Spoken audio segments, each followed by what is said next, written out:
Good afternoon. Good afternoon. How's the food? Everyone enjoying themselves so far? Not quite done yet. Very excited to welcome our next panel.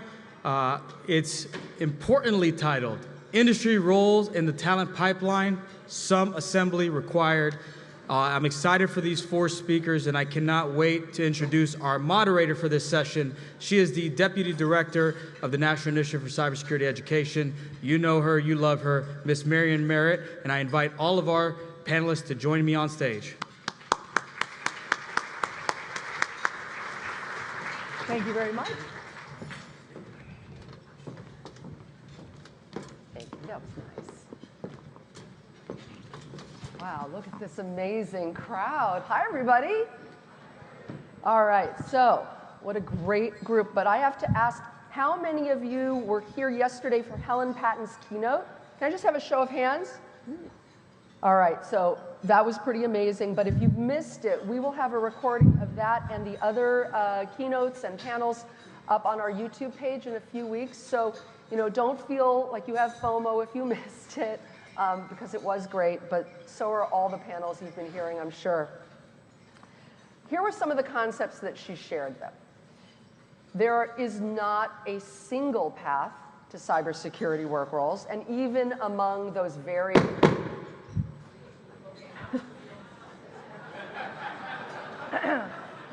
So I understand that's from hitting the microphone, so we'll just try to be careful about hitting the microphone. I hope it wasn't me. Okay, so even among varied entry points into cybersecurity careers, very few are truly entry level. I mean, she first said there were no entry level, and then she said, of course, there are entry level. But we know there aren't enough for our students coming out of degree programs and boot camps. She also said that we force new cyber professionals to specialize too early, and that some of the best talent and the ones to bring up, we're not.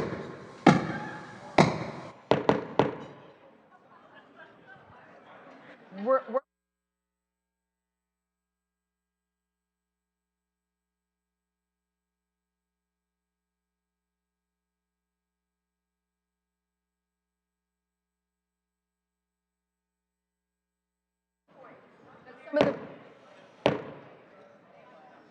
Our mics are off? We're off. Really apologize for the extra excitement. Cybersecurity is an exciting career, right? She also said that some of the best talent for you is in your organization today. So those were great concepts. Now, the title of this discussion is Industry's Role in the Talent Pipeline, with the, some assembly required. So if only it was that easy to develop your cybersecurity team, like building an IKEA bookcase, right? Just need an Allen wrench, time and patience. But the assembly work we're talking about here has more to do with the ask of our nation's employers to be ready to help their new hires develop skills while on the job, to create the programs and opportunities for people with aptitude and interest to explore cybersecurity careers, and to have the HR and hiring teams ready to explain, okay, if you're interested in this work, we're going to do an assessment for you. We're going to help you guide your own path in continuing education and training. And oh, by the way, these people will be your cohort and your mentors and your coaches. So let's just kick things off. I'd like to introduce this wonderful panel. You've heard I'm Marian Merritt, the Deputy Director and Industry Liaison for NICE. At the far end, we have my good friend Jennifer Carlson. She's the Executive Director for the Washington Technology Industry Association, and she leads the program that you may know as Apprenti. Now, fun facts about Jennifer: she was the first co-chair of our apprenticeship community of interest. Now, earlier in her career, she worked in business development for major sports teams. So a quick question for all of us, we're very close here. Can we get courtside seats through you? No. All right, other fun fact I just heard off stage, she started in her career as a stand-up comedian. So if you need to heckle, focus that way because she can take it. All right, next we have the wonderful Chris Schuller from Boeing. So thrilled to have you here. His title is Enterprise Talent, Emerging Talent Pipeline Accelerator and Workforce Development. And before he was at Boeing, he was at Intuit leading their talent and learning group. So I know we have a lot of good things to hear about that's going on at Boeing. And finally, just to my right, we have Caroline Levens of Google, and she is their public sector and go-to-market lead. She's been there over 8 years and is leading the Grow with Google initiative, which, if you are not familiar with it, is a $1 billion investment fund that has helped to date over 10 million Americans grow skills, develop careers, and their own businesses. So we're very excited to have all three of you here, and let's just kick things off now. They had a question for all of you. By a show of hands, how many of you are already actively developing or using early career programs to both identify talent, assess skills, and provide on-the-job training? And this could include apprenticeships, internships, not internships, but apprenticeships, on-the-job programs, a minority. I mean, kudos to those of you who are pioneering those things, but we need more. All right, so for the panel, let's hear about what your organizations are doing to build that robust talent pipeline. What specific strategies and initiatives are your respective companies engaging in? And why don't I start here with you, Caroline? Sure. So first, this starts with correcting and identifying the talent gaps. So we're providing training and development opportunities through sponsorship. We partnered with several organizations, including Women in Cybersecurity, Cyversity, Raíces Cyber Org. And so our goal here is to connect with underrepresented talent in cybersecurity. On the other hand, it helps Googlers, Google employees, advance their own careers when they go to these conferences, which is helping them advance in internal mobility. So I know later in the panel we'll get into internal mobility, but this also helps them with our internal pipeline. Another part of this is the Google Cybersecurity Certificate, which we recently launched. And what this is a program that helps skill learners from no prior experience to job-ready for security analyst roles. And this creates a robust talent pipeline that any employer can tap into at no cost to join the employer consortium. So of course, Google, as well as Mandiant, which is now part of Google Cloud, are two of the over 150 employers that are part of this employer consortium that are tapping into this talent pipeline. We're going to talk about that employer consortium in a little bit. How about you, Chris? Tell us about what Boeing is doing. So we've got a program that we call the Boeing Technical Apprenticeship Program. We piloted this last year with cybersecurity, so we're looking at expanding to other technical roles as well. But this was a program that had us focus on finding kind of non-traditional talent, aptitude, potential, not requiring degree into entry-level cybersecurity roles.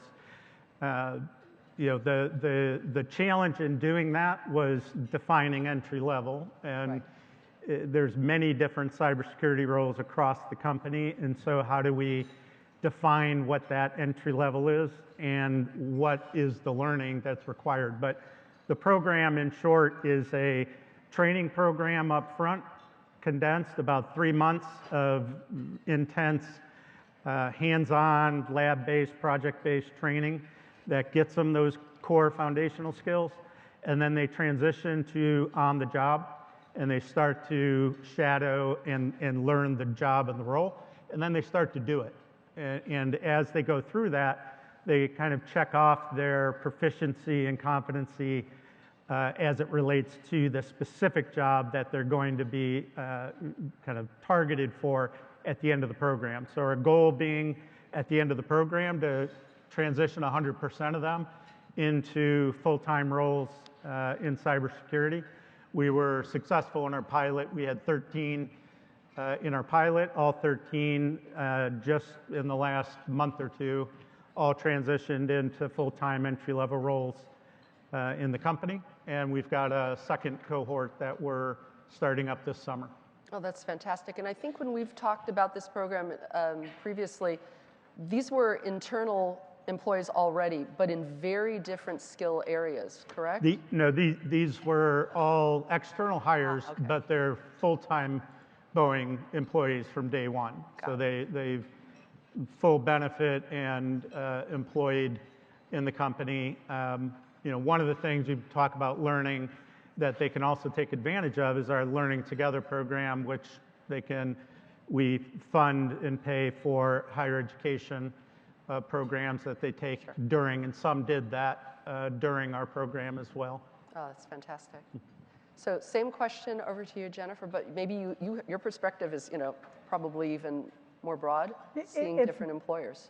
Yeah, thank you. It's broader in that our role as an intermediary on behalf of tech is to help companies scale into the space of apprenticeship and kind of envelop it in their system, their ecosystem for talent development. And that can work across a number of spectrums. We work nationally as a IT sector lead for the U.S. Department of Labor and in concert with Department of Commerce to fund the classroom training that needs to take place to get people up to a skill level that we can actually consume them. It helps companies understand the systems and operational structure that needs to be in place to help support apprentices when they get on the job and build that ecosystem of mentorship, and talk about sort of organizational change and culture change inside of a company as we think about onboarding the talent development side of this equation more so than the way we've done it historically, coming exclusively out of the university sector. And then we as the intermediary help convene all of the other resources needed to support that system on your behalf. We work in partnership with Boeing on this front. We're actually in the process of working with Google on a funding structure to help apprentices be able to thrive in apprenticeship. And this is what I would call utility roles, cyber of which is one of, but this is more broadly speaking, everything from cybersecurity to software development to cloud operations, of which cyber is a component of many of those roles, but these are the kind of roles that operate inside every company. So these are not exclusive to tech or to cybersecurity or Department of Defense type roles, but this is broadly everything from finance to biotech to manufacturing that needs security roles. Fantastic. And that leads me to the question about, so what can we as industry or representing industry's interests, what could we be doing to better collaborate with those necessary and very important academic partners, many of whom may be here today, just to ensure that the skills that are being taught align with the real world and frankly, always changing needs in the cybersecurity areas of your businesses? So I open it to anyone who wants to go first. Do you want to take this one, Jennifer? Well, we were just having this conversation over lunch. I think there are two sides to this equation. One is, if I'm taking a very pragmatic approach, we have some limits in higher education, some of them placed by the accreditation model that's in place that limit how quickly and how readily the traditional academic system can actually scale at the pace that we as industry need them to move, either to do the training faster or to stay up to date on current systems and operations.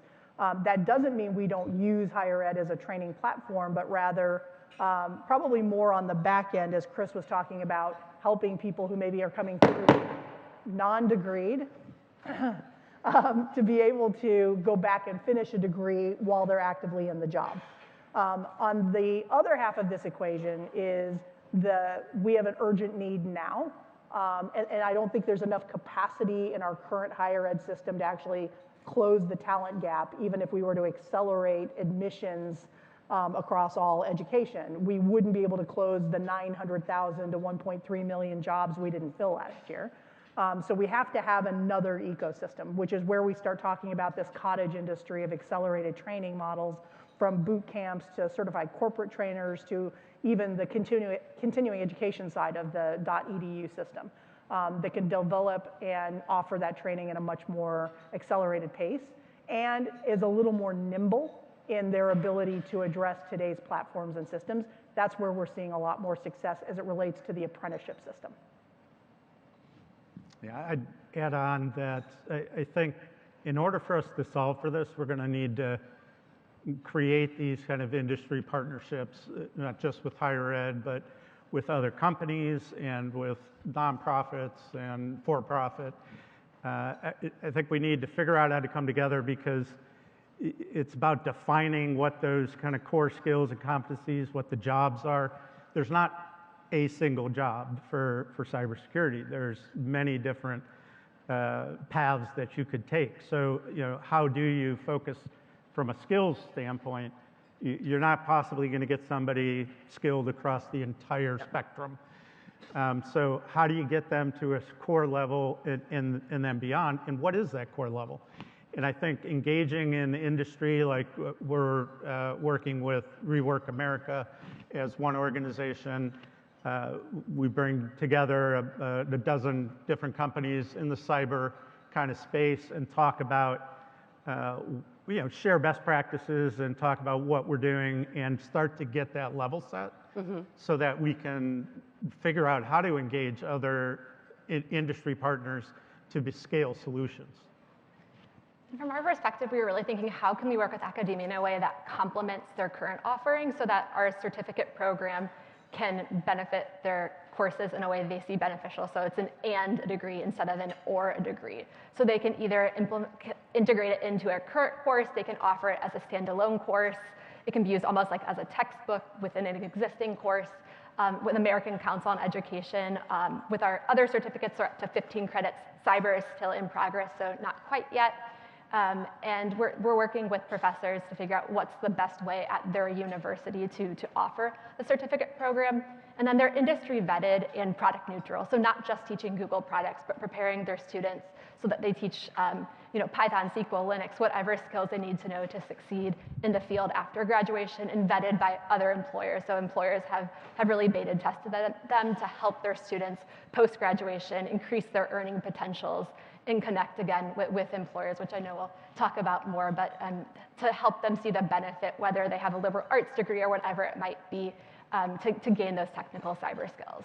Yeah, so leveraging the certification program, it's for some reason hard to say, certification program with Google, it can actually ease some of the pressure of having enough faculty in specific areas. So I assume if there's faculty members out here, they can contact you to learn more about how they can work on that. That's great. Marian, one other thing I was going to mention about Please. that is I think we're also going to see some unique partnerships between companies and higher education institutions, and you already start to see it. I know with our program, we're piloting something here with City University to look at how can we do a 4-credit apprenticeship program. Excellent. So that it's not an either or. It's not I go this path or I go that path. How do you make it the same path? I know there's other companies I've seen in our Rework America. Zurich is one of them. They clearly have a series of degreed apprenticeship programs that they partnered with the university on. So I think we're going to start to see that more and more as some of those deeper partnerships with higher education. That leads us beautifully into the next topic, which was these broader stakeholder engagement partners, and you mentioned Rework America. Do you want to explain a little bit more about who they are and how they operate? Yeah, Rework America is a nonprofit and a initiative to look at skills first from a hiring standpoint. And we are, as a collective set of companies, trying to figure out, how do we do that, best. So with cybersecurity, I know last year we helped create a skills-based hiring guide for cybersecurity roles. And we're also starting to work in some collaborative ways, sharing what each other are doing, and we're starting to get ideas from each other. Zurich and Boeing, we were kind of collaborating and talking about that, how you work with higher education and programs like this. So it's going to take that, because this is a big shift to go to skills-based, especially from a hiring standpoint. It's going to take a lot of just cultural shift and change, retraining of managers, hiring managers, and even systems to support it. So I think that was the primary goal of that initiative. Excellent. And Carolyn, in your opening remarks, you were talking about that Google has 150 employers in your consortium. How did that get built, and how does that operate? Yeah, so to echo off of Chris's remarks, So college is a great path, of course, into cyber, but it can't be the only path, because if employers look at just degrees as a proxy for skills, they're actually missing out on half of the American workforce, according to Opportunity at Work's research. Yeah. So the Google Career Certificate Program was built as a way to solve for the mismatch between the jobs available and the people who need them. And so we built the consortium as a way for employers to connect with graduates of the program. So after learners learn all the entry-level skills in cyber, employers can connect directly. And this works through integrating this recruiting pipeline into their process and posting their entry-level jobs on our platform. They can also do activations like interview days, demo days, career fairs, webinars. And there's been various examples, like they give feedback on it. And Deloitte then, for example, hired 15 graduates as part of a cohort. Fantastic. So lots of great examples of that. Anything you want to add? Yeah, if the old adage is, well, there's a will, there's a way.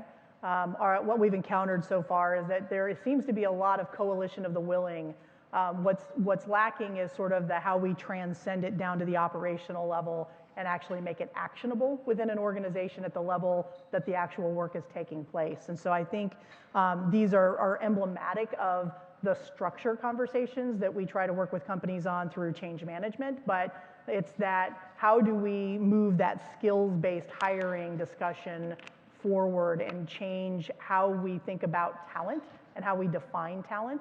I'm going to paraphrase Chuck Edward from Microsoft and something that he learned with us and say his response was they had to get out of the vernacular of college and keep trying to figure out how they would put apprentices on the spectrum of their college recruits and accept that registered apprenticeship just is different. It doesn't fit in that paradigm. And so our semantics have to change, which then creates all the other operational changes that came in. And he said, if I had to equate the two, on the college side, what we are hiring are people who are maybe not yet quite work ready, but have all the history and knowledge of the philosophy of how we got here, the theory. What we're getting with an apprentice is the exact opposite of the same coin. They're walking in the door more readily ready to hit the ground running and have just spent immersively and almost the same number of hours as the college grads did in their final 2 years in their academic program. And they're ready to run. The problem is they don't have the theory. So they're missing the exact opposite piece of that equation. Our recommendation has been bring your interns from college in and pair them with your apprentice and have a manager overseeing or a mentor overseeing the two, and you take some of the weight off the mentor's shoulders. And that's going to help the kind of narrative change internally around how do we get to skills-based assessment. Yeah, and in general, that cohort approach is just a way of strengthening everyone's skills and really their confidence in each other as coworkers. Yeah. I mean, if you look at the theme of this conference, it's about resetting expectations. Mm-hmm. We've got to think differently about what talent looks like, is based on. We've got to use the skills-based assessment, but it's not, you can't change culture overnight. But we do need that sense of urgency. Well, and let's take that one step farther. 65% of America doesn't go to college. That doesn't mean that 65% of America isn't capable of working in this industry. It means that their learning modality is different. And as we're already showing through thousands of placements through apprenticeship is people coming from non-traditional backgrounds, non-college degree and non-technology degrees are all getting this reskilling through certifications like Google's that are getting them prepared to be work ready and be able to fill in this middle gap. We in this room have to redefine the need for the paper ceiling. Does the degree really make that much of a difference, or is it more about their ability and willingness to learn? Mm-hmm. Great point. So we've talked a lot about there's inefficiency in the pipeline. No joke, there is assembly work required on behalf of the educators, but also on behalf of the employers. And one of the basic disagreement areas is what entry points or entry level even looks like, as you heard from our speaker, Helen Patton. But as new skills are emerging, like artificial intelligence, that's just further disrupting skills-based hiring. So what would you like fellow employers to be adopting or considering in preparation for this ongoing change? Yes. Thank you for the dopamine rush. What would we like to see? I mean, I think we've had some conversations. The #1 employer in the country in this space, particularly around cybersecurity, is the Department of Defense or the US government. We hear regularly about this need or a willingness to reevaluate the college degree for civilian hires. Can you move a little faster, please? The faster we can remove those kinds of requirements and really surgically, because not all jobs can be done without that degree or a higher level skill set, and I fully recognize that, but the faster we can move to surgically identify those roles that can be filled by people with accelerated credentials, accelerated classroom learning like boot camps, then the faster we can close these talent gaps, both diversely and with talent here domestically in the United States, and close some of that gap that we've got at that million plus, and the growth that AI is going to push into the marketplace, helping to dislocate even more workers. Yeah, I'd echo the degree requirement, just even as a government contractor. It has impact, and so we could run apprenticeship, non-degreed requirements and programs, but you still kind of have that requirement overall in the industry. But to add on, I think the other thing around the skills is really starting to understand what the different paths and roles are in cybersecurity, and what those core skills are that will help accelerate them into any path. And again, we're still, I think, pretty new at defining that right now, but really understanding the different paths, because there's not that single job. I mean, even at Boeing, you look at on our IT side with our government cybersecurity, our cloud security, incident response. You also have on our product side, product security, engineering, a whole different skill set and mindset to secure products, and in our systems related to it. And so the skills that are required, we need to figure out how to get to identifying those core ones, and then partner in the industry to start upskilling talent that they can come into roles. And then our focus isn't we need to get them to a foundation level, it's more teaching them the specifics of the job. I think as AI comes into play too, it's important to continue thinking about transferable skills and workplace skills, and how important that AI won't be able to replace those entirely, and that understanding people and communication and human behavior will be continually important.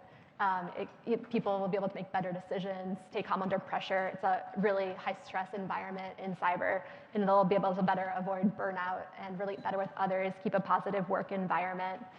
So those will be really important skills. I love hearing the positive spin on AI in our industry. This is great. So we've talked a little bit about what's happening kind of at the C-suite. They're the ones engaging in these consortiums, and they're the ones committing. We're going to move off of degree requirements. We're talking about the hiring managers, and they're adjusting their way of thinking about what talent looks like and how to move people maybe laterally, rotation programs. We've heard about that during this conference. But now let's think about our other partners in identifying and bringing in talent, the HR community, the recruiting process. We've long heard, for example, in the Silicon Valley, if you don't go to Stanford, it can be very challenging to get in. So let's talk a little bit about how we bring our HR and our talent partners along in this. What are the challenges you're seeing in recruiting, but maybe also in retention? Yeah, maybe I'll jump in. So we have a strong partnership with our HR business partners with this, because in order to really scale a new talent pipeline like apprenticeship, you do need to tie it to the planning and the forecasting. And for example, this year we'll bring approximately 2,400 interns across the company. Wow. I did a 13-person cohort for apprentices last year. We've got other apprenticeship programs in our manufacturing area, but from a technical apprenticeship, that's, in order for us to scale, we're going to really have to get tied into the forecasting and the planning of talent across the business. And so that partnership with our HR business partner is critical. I agree completely. I would say for the first 5 years of our operation, starting in 2016, 2017, it was a lot of mid-level management going rogue, and taking the onesie-twosies and hoping that they could percolate this and see if they could show the organization that it worked. We then moved on to CIOs and CTOs saying, I'm going to be executive sponsor because I need people to get the work done. And that helped move things along faster with getting HR to figure out the systems and operations.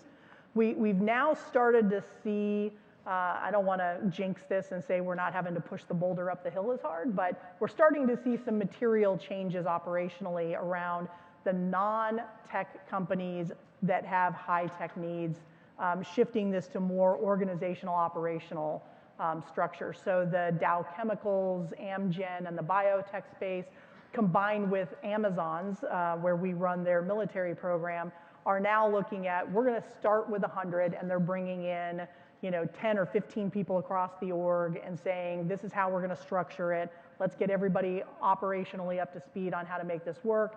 And the long-term planning is in place, where this year would have been 1,000 with Amazon, and Amgen is 100 this year, looking at 300 next year, and Dow Chemical, et cetera. They're starting to see these numbers grow, and because there are over 700 code academies that are reaching out to all of your regional managers trying to establish that they have a solution for you, that's become untenable for companies to say, I'm not taking 200 of these phone calls this year. I don't have that kind of time. Or large companies like JP Morgan Chase, who have allowed those decisions to be made regionally, are starting to re-centralize this conversation and saying, we have a lot of early stage career talent coming in across multiple regions, and it's becoming untenable to onboard because they're coming in at different levels. So how do we use this apprenticeship model, because it offers this consistency of training and this consistency of onboarding as a methodology to funnel this early stage talent through, so that it's easier for us to consume and manage in one way across the country and organizationally. We're starting to finally get to that level, and that's what we need to see proliferate for this system to not only be sustainable, but to become functionally equivalent to where we are on the university side. I mean, the great news is we have an incredible university ecosystem in this country. The downside is, and I don't know the exact number, Marian, you probably know this for cybersecurity, how many graduates we have in the US that specialize in cybersecurity. Yeah. Software development or computer science is only 75,000 graduates a year at the 4-year level in this country, public and private combined. Yeah. And we create over 350,000 new jobs a year. So the gap can't be closed just through higher education. And that's before we start talking about all these additional niches of cybersecurity on top of that, where software development might be a function, but we're all competing for the same talent and not finding it. So this has got to become a more prolific way for us to create the talent. Yeah, absolutely. And I think that kind of leads into, so if I'm already in your organization, but I work in a completely different area, maybe I'm not even in something STEM related, I'm in marketing, I'm in accounting, are there ongoing continuous learning opportunities that would introduce me to some of these concepts, to allow me to discover, hey, I have an aptitude for this kind of work in cybersecurity? I mean, tell me what you're seeing, what you're doing on your own organization to help existing employees. Google. Yeah. Google. Yeah. At Google, we're encouraging any employee to take the Google Cybersecurity Certificate.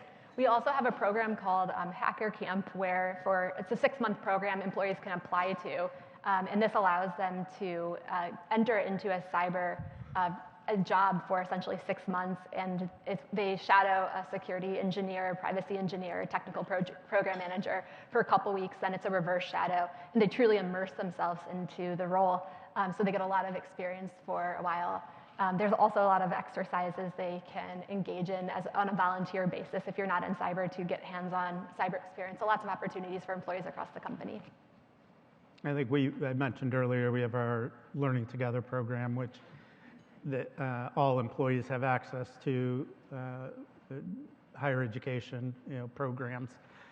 One of the things, though, that we're looking at piloting in the next year is the apprenticeship program for internal movement. It's an external hiring program right now, but my mailbox is full of internal employees sending messages, hey, how do I get into this Great. program? And what a better way to find that talent within and be able to have that path, that career path for them. So we're looking at how we do that and then offer some of the training that we do in our apprenticeship program to internal employees that they could take as a path, on their journey, their learning journey. We're doing this right now for Nordstrom. If you're in the room, hi. And if not, I'm just going to tell everybody all about you. And we're doing their combination of warehouse and retail space. They have a hiring freeze going on right now, and they're not bringing anybody on from outside. So we're actually repurposing and opening up the opportunity for people in the warehouses and on the floor in retail to apply into the technology opportunities that they have, because those are jobs that they still need to fill and need to get done. And so we will reskill people internally, and we're pre-screening and vetting them to make sure that they've got baseline skill competencies that are needed to do that. That's fantastic. I want to point out that we have 2 microphones on either side of the room. If you have a question for this panel, I invite you to come up, and we will open it up to your questions for a few minutes before we close out. Meanwhile, I want to ask all of you, if you could blue sky, or if there was something you could have told yourself earlier in your career about what it was going to take to assemble this career pipeline, or maybe plug some of the holes where we lose people along the way, what would some of that advice be? My first would be, I wish I had access to this type of path when I was younger.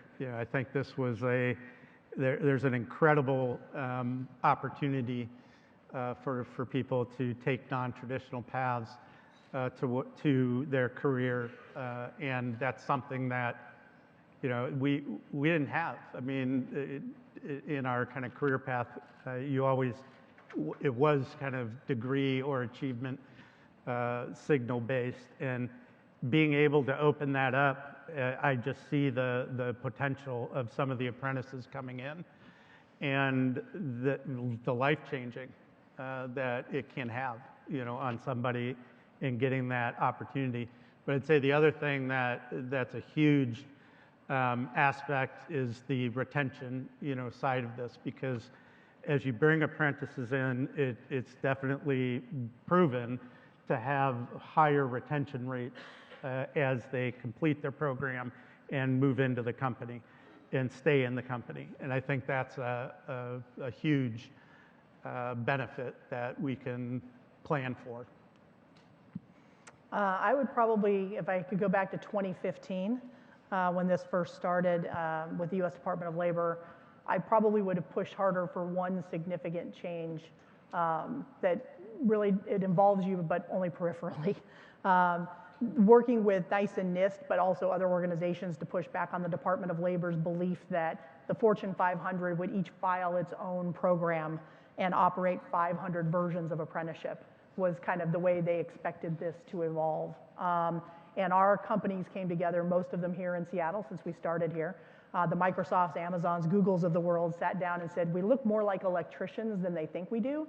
The job of a Java developer looks the same, no matter whether you're doing it at Blue Cross Blue Shield or Amazon or Nordstrom. So why would we do 500 versions of the same thing? And we pushed back on the DOL then to try and set one standard for each role and get companies to sign on to that. And I currently have 270 companies signed on nationally to that one set of standards, but it's been a slow evolution, and some companies are less receptive to that because they may either already operate an apprenticeship independently, like Aon and Zurich. Some of them are in roles where, certainly when it comes to risk management, that is highly proprietary to a company. But when it comes to technology roles, so it's a little different, and so they'd be operating two different systems. We would probably have pushed harder or gone about that differently to get it set up structurally a little different from the get-go. Easier for you to adopt. And at Grow with Google, specifically, we just launched a certificate in May, so we're just getting started. Of course, Google has been at security much longer. But I'd say we're really eager for partnerships, and a lot of people are, of course, working on the same challenge here. So we'd love to collaborate and find ways to partner in cybersecurity workforce. And I'll just throw a plug out. If you are not currently a member of our working groups where we are hashing through these topics and issues collaboratively, I think we've all learned and improved the ecosystem as a result of that work, not least of which is this recognition that we need greater partnership and guidance to our HR partners. We've developed some materials with SHRM, the Society of Human Resource Managers, that came directly from this community to just explain to them, why is it so hard to find talent in cybersecurity, and what are some of the strategies that leaders like these are helping to develop. So you know, I'm really quite grateful for the working groups and communities of interest that help us leverage these ideas and then communicate them out. So I think we have, do you have questions, gentlemen in the room? So please, if you would step up to the mic. All right. My name is Alpha Nyandoro. I'm a professor at Regent University in Virginia Beach. So my question is about the gap with respect to the number of people that are needed in cybersecurity. Now, is it time to do social engineering from the political angle, where we say after graduating high school, you can take the non-traditional path and not go to college? Are we at that stage where perhaps we need to be touting more of the non-traditional approach rather than the traditional approach where someone takes 4 years to go to college and then they go into an entry-level position? So, you know, if you think about the apprenticeship model adopted in Europe, yes, people from the beginning of their high school years or the equivalent are being tracked. I'm going to also challenge, what about the people who leave college? We have a lot of young people that start and don't complete. How do we bring them into the workforce through committed programs? Especially in technology. It's you know, there's a lot of good talent out there that university wasn't their thing. You know, wasn't their path. Or it wasn't their path at that moment. At that moment, yeah. Right. Yeah, and for what it's worth, I mean, I agree that, you know, if we can socialize this idea of apprenticeship as an alternative pathway starting in high school, fantastic. Adult apprenticeship is 18 and over. So I will tell you that I've placed an 18-year-old and a 65-year-old into apprenticeship, and the median age in my program is 32. So these are also career transitional, late in life. There's lots of changes and reasons why people choose this. I'd say I saw an article recently talking about even the traditional student that's going to go to university is now having conversations about, do I go the apprenticeship path versus a university path, at least out of the gate, because they get a job, they're you know, funded, and a lot of times the company pays for their education. And so it's a path that they're looking to take. Okay, thank you. Hi, I'm Pamela, and I'm with the City Colleges of Chicago, and I'm probably putting Chris on the spot, but I thought you said that you had created a guide for cyber hiring for entry-level people. Is that accurate? Yes. Is that yes. something you could share? Absolutely, through Rework America.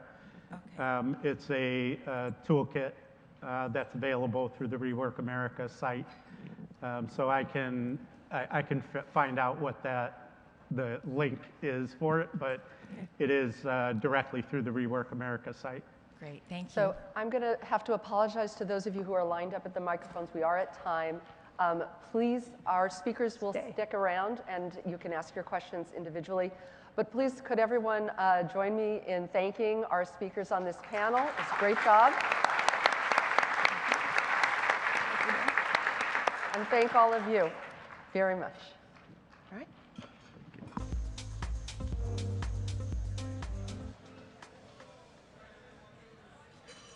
Hello, everyone. One more round of applause for that fantastic panel, please. All right, so we are going to go to our next exhibit hall break.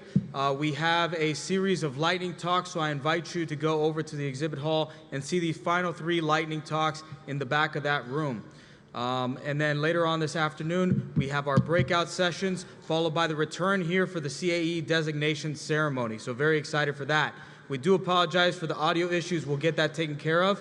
So if we may ask you to please leave the main room so we can test it and get it ready for this afternoon. Thank you all. Appreciate it.